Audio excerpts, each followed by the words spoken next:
Hello, my name is Kinlock and I really like musicals. So when I see a musical, I have a lot of thoughts that I want to share, and I hope that's why you're here, that you want to hear my thoughts about my brilliant career. Not my brilliant career personally, I mean, it's a show called My Brilliant Career. It's based on a book that was also called My Brilliant Career, and it's also been adapted into a film called My Brilliant Career. So you may have heard of it, but maybe you haven't. I'd sort of heard of it, but didn't really know anything about it. So I'm going to try and give you a bit of an overview of the story and the style, but without too many spoilers, okay?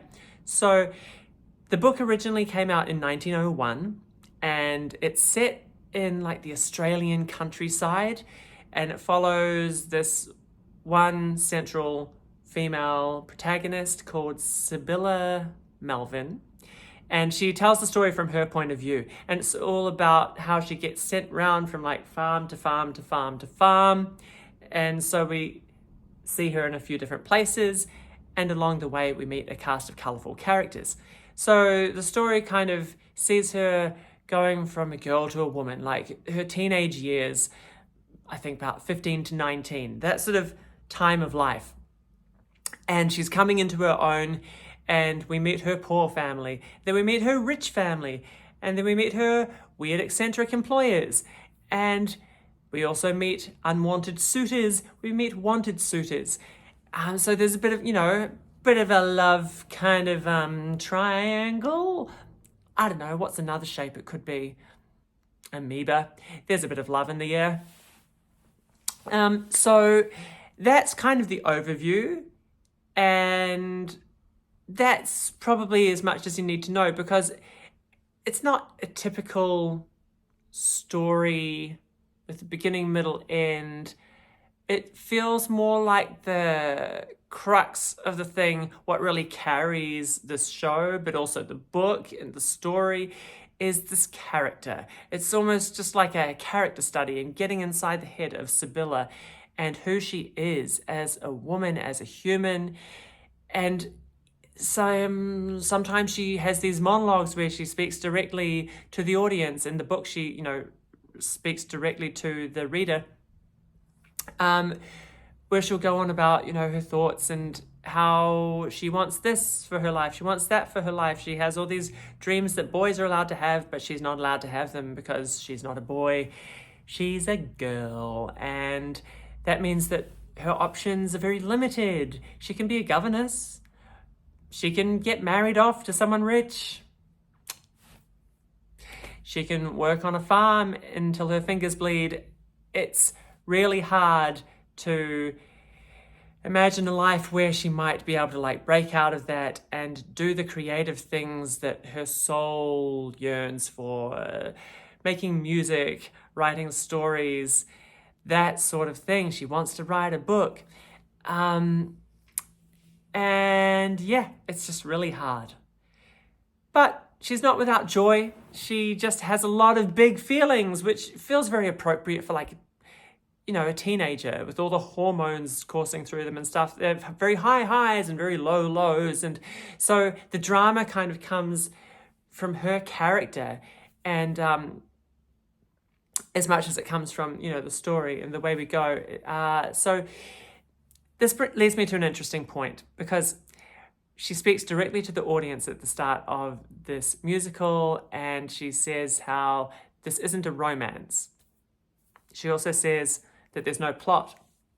And so the first time I saw this show, I got a bit confused. That made me think that we were going to be seeing a concert, or I don't know, watching kind of just scenes unrelated to each other or something. But there very much is a plot as we know it. And I was a bit confused by why that line was in there. But then I started reading the book. I haven't finished it yet, but about halfway through. Anyway, I started reading the book, and it has this same line. It says how, there's no plot to this story. And putting it that way, it rang differently in my ears, and it explains a bit more about what it means by that. it's not saying there isn't a story, saying there's no plot to this story, as in the characters aren't given the freedom to plot and plan for their lives. They just have to kind of go whichever way the wind blows them, and they're not masters of their own destiny so much. They don't have that luxury. And I think that's a really cool sentiment and a great way to introduce a story, but that didn't really come across to me in the stage version the way that it did in the book. And so I wasn't sure if that was to do with the delivery or the script. I'd have to kind of see it again to judge that.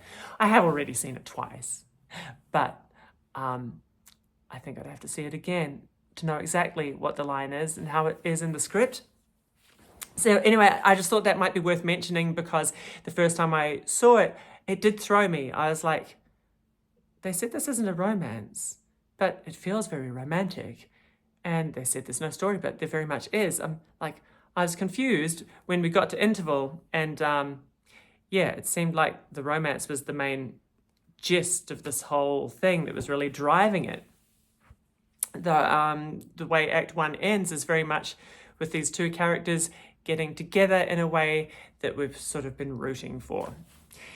And I was like, I wonder what's going to happen in Act 2 to make it not a romance. And it sort of answers itself, but there was still a lot of romance in there as well. So yeah, it's that had me scratching my head.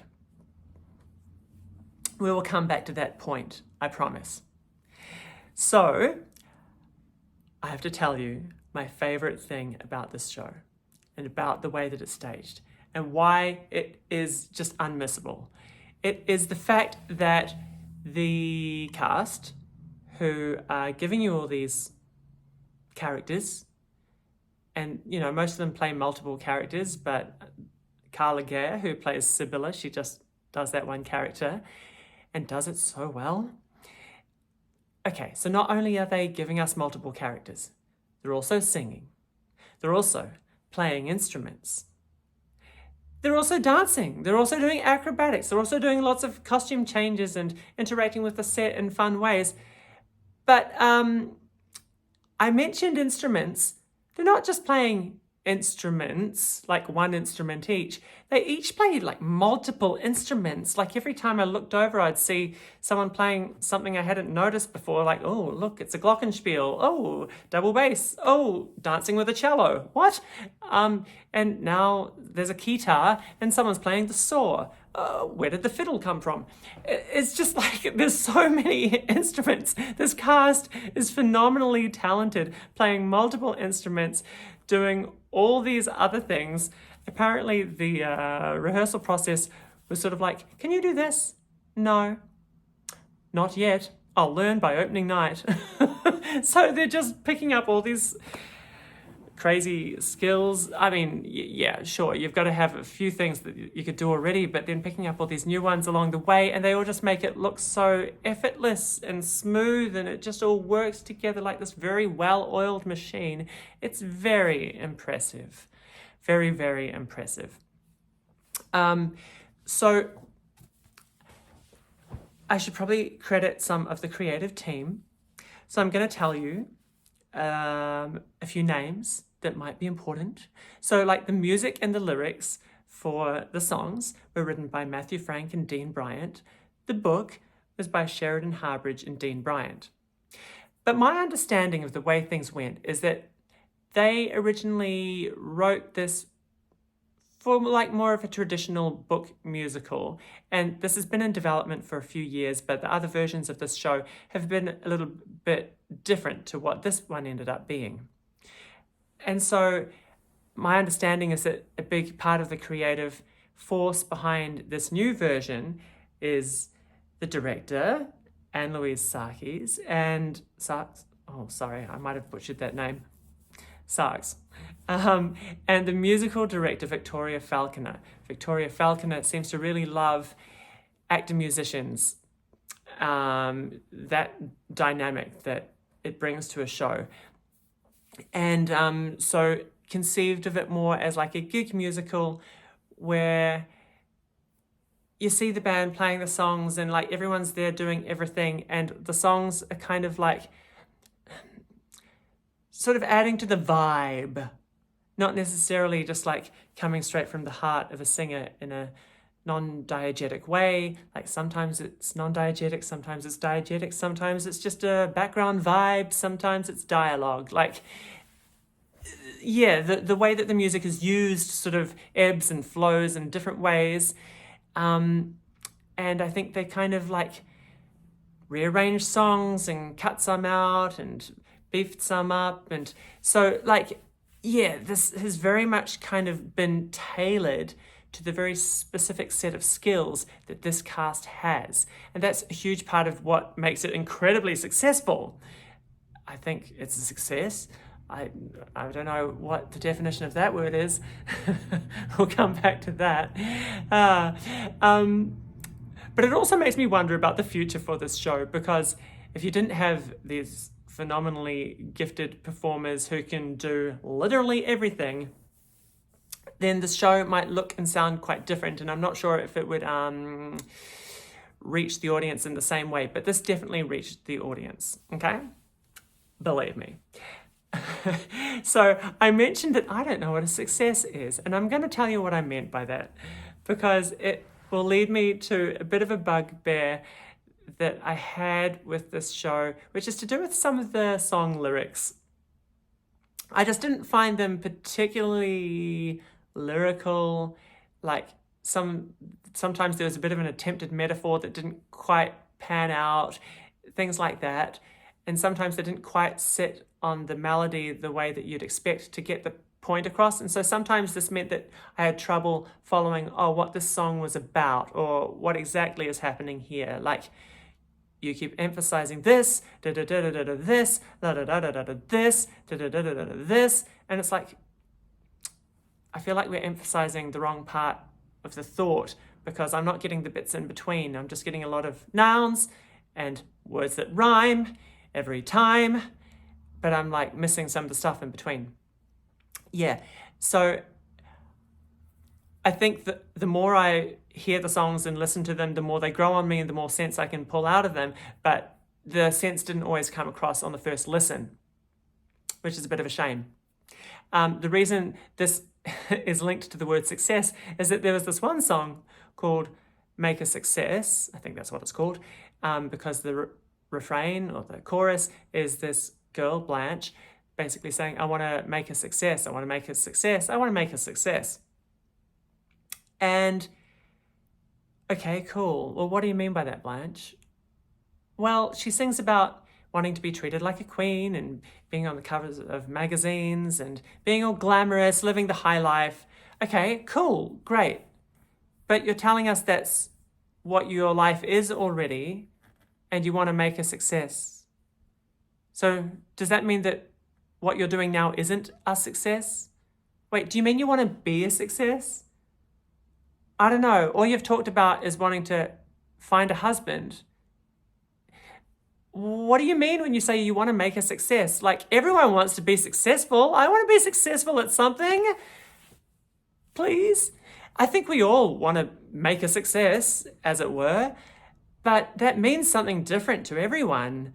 And that's what's interesting about us. That's why people sing I want songs, so that we know what they want that they don't already have. Whereas she's just singing about this abstract thing and not defining whether it's the thing that she has already or whether it's something else. She just wants to make a success. I'm like, I think you've done that already, haven't you? I don't know. I mean, it's pretty to look at. It's a catchy tune. I don't know. She comes on, she sings about making a success, then she leaves and we never hear from her again. I was like, what? Yeah, so things like that, the lyrics could be a bit clearer. Sometimes I felt they're a little bit juvenile, and I didn't really mind that because I was like, I guess this is just aimed at a young audience. And so I was sort of picturing that, like, this is the sort of book that everyone reads in school, and this is going to get a lot of school groups who can kind of identify with the story in a new way. But then there's also a part of me that's like, but are you aiming it at a young crowd, or are you just accidentally reaching that crowd because the songs are a little bit too juvenile. Like there's lyrics like I feel like I'm stuck in a tree. I'm just like, okay. You know, like even row your boat, knew when to stop. And things like even My Brilliant Career, that's the title of the show. And we kind of would like to know a bit more about what that means. What does my brilliant career mean? But instead we just get this like brilliant career. And it's like, oh, okay. You could have told us more about that, but instead you just I don't know. It's like there wasn't as much depth to the songs as I would have liked. And yeah, that was a little bit of a weaker point, but that's not to say that I didn't enjoy the songs. It just means that I didn't, they weren't as accessible straight away, immediately. And this is one of these differences where this is not a book musical. This is not a through-sung musical. This is not Andrew Lloyd Webber who, you know, takes like 3 tunes and then just plays different iterations of them for 2.5 hours.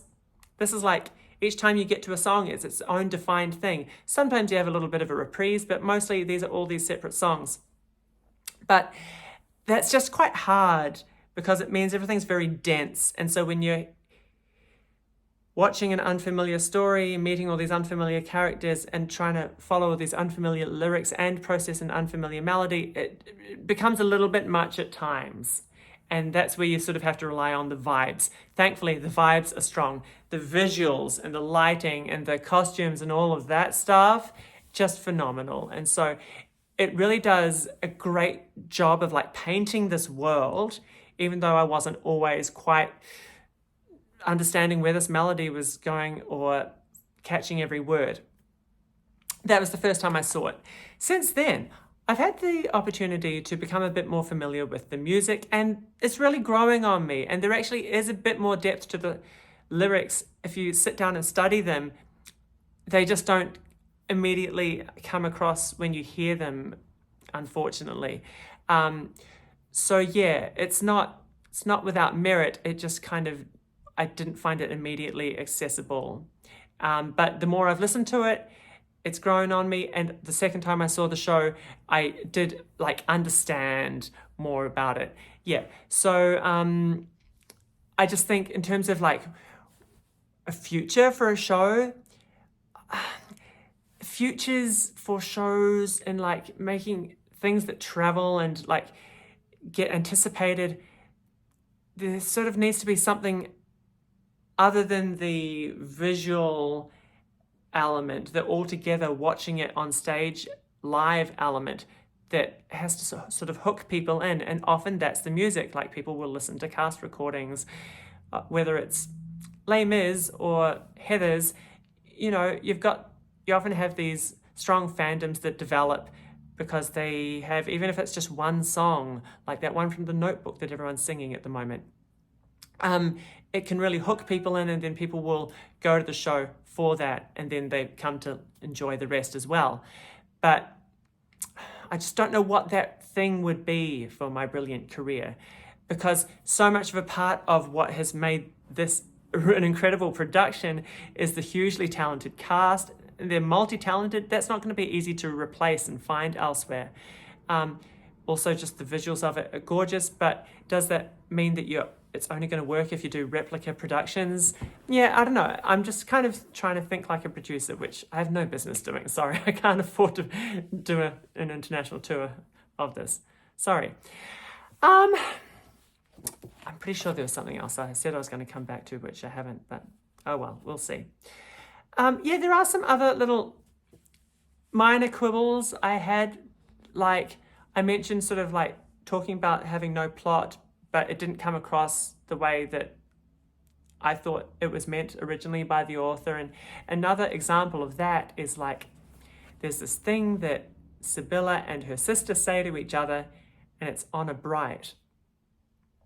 And you can kind of tell from the context that they're like saying, oh, I pinky promise, or something like that. I solemnly swear. But they're saying on a bright. And it happens in the show. And I was like, what are you talking about? On a bright what? On a bright morning? On a bright star? Are you like wishing on a bright? I don't know. And then it wasn't until I read it in the book that I noticed that it's honor bright. Like by my honor. Yes, your honor. And then the word bright. I still don't quite really get what. Like, can you just say something else? I mean, I guess you're honoring the book, but the word's not on a book, it's on a bright, and it's just not coming across what you mean by it or what you're saying. I don't know, just say something else. So, yeah, there are a few moments like that where I thought you could have the liberty to depart from the book a little bit more, but one of the things that's so wonderful about this adaptation is how faithful it is to the book, and it often uses like text from the book, but then it also does diverge and do its own thing when necessary, and it's kind of beautifully woven together. And for the most part, the material from the book still feels so fresh, so relevant, and like maybe that's a bit sad. Maybe we haven't come as far as a society since 1901 as we should have, but yeah, it's pretty relatable. I'm sort of shocked at how much, like reading the book, I'm sitting there going, oh yeah, I totally get this. I relate to the character. And yeah, the same with watching it, because Carla Gare just makes you want to know everything about her insides. She's got so much going on. She has this very powerful physicality and this powerful voice and stuff, but she's just got, a million thoughts going on in her head at all times, and just right there with you, babe. I know exactly what's going on with you, and I'm just feeling it, and like, please just take me on this roller coaster with you. It's a powerhouse performance by Carla Gare. I cannot emphasize enough how she alone is worth the price of admission. Even if you didn't like anything else about the show, you would just love her performance. And there's plenty of other things to like as well, including the rest of the cast. I don't want to name them all because there's about 10, and I'll probably forget some and screw up names and stuff, but Raj Labad, wow, he's like a very exciting one to watch. But Carla Gare, wow, she should just be in all of the musicals all of the time, because she does things musically that others don't do, can't do, will never be able to do. Her voice is incredible. So there's this moment in the show where she sings this literally show-stopping song. She just sits down at the piano, starts playing, starts building to this epic moment where she's like, suddenly on this spinning piano, standing on top, like belting her lungs out. And the crowd could not get enough. It was literally show-stopping. Everyone was just cheering, cheering, cheering, cheering, cheering. They want to go on to the next scene, and we're like, no, we're not ready for you to do that. We just want more of that. That was woo, yeah, woo. And I was just like going, wow, not since Defying Gravity, which is a reference I'm going to assume a lot of people know, especially because the film's coming out, Wicked, part 1. And so this is this whole lore about Wicked, the musical, being turned into films. They realized that they had to make it 2 films, because normally Act 1 ends with Defying Gravity, and then you have intermission, then you open Act 2 with Thank Goodness. So Defying Gravity as a song is designed to bring the curtain down. It is a showstopper, and it gives people something to talk about all of interval, and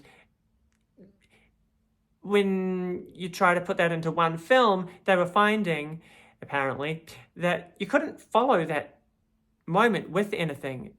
There was just no transition that would make that work. And we were like, oh, we'll just have to make it 2 films. It can end the first film, and then you can wait a year, and then we'll start Act 2. That's sort of how I felt about this song. The problem was it came in the middle of Act 1, and it really just felt like it was an end of Act 1 moment, especially because, I think this is what I said I was going to come back to. So this song, which I think it's called A Change in Me, or is that from Beauty and the Beast? I don't know. It's all about, anyway, the song, whatever it's called, it's about how she feels like this piano that is not tuned to C, it's in C sharp, and she feels like she's in the wrong key, and she wants to change keys to be in the right key for her so that she's resonating with the world the way that she wants to resonate, I guess. And so it speaks to this theme of her not quite fitting in the time period in which she's been born, and being just slightly out of place, but trying to find a way of fitting in, and trying to find a way of launching what will be a brilliant career, finding a way to do those things, and not just marry a man, but maybe write a book. And it does feel like it could come halfway through that progression where we've identified what the problem is, she's starting to make it happen, but we're not there yet. It kind of comes halfway through in that character arc, I think. And yet, instead, we had Act 1 ending with a romantic moment, which really, I thought, just emphasized the romantic storyline. And yet we've been told that this show isn't a romance. Why are we structuring it like it is a romance? It's okay for the romantic moments to be in there, and they should be in there. That's an important part of the story. But we could structure things differently so that we're emphasizing the key building block points, the tent poles. I don't know, what's another analogy? Sorry, I'm mixing all these metaphors. But yeah, those key moments should be related to her creative progression and her coming into her own brilliance. Those are my thoughts about my brilliant career. I probably have other thoughts too, but that's enough, right? We should leave it here. If you've watched this far, you've done very well. Speak to me in person and I'll ramble at you some more. Huh? Sound off in the comments and I'll ramble at you that way. Okay? If anyone wants to tell me how much they love Gare, I'm here for it. Tell me all day. Thanks. Bye.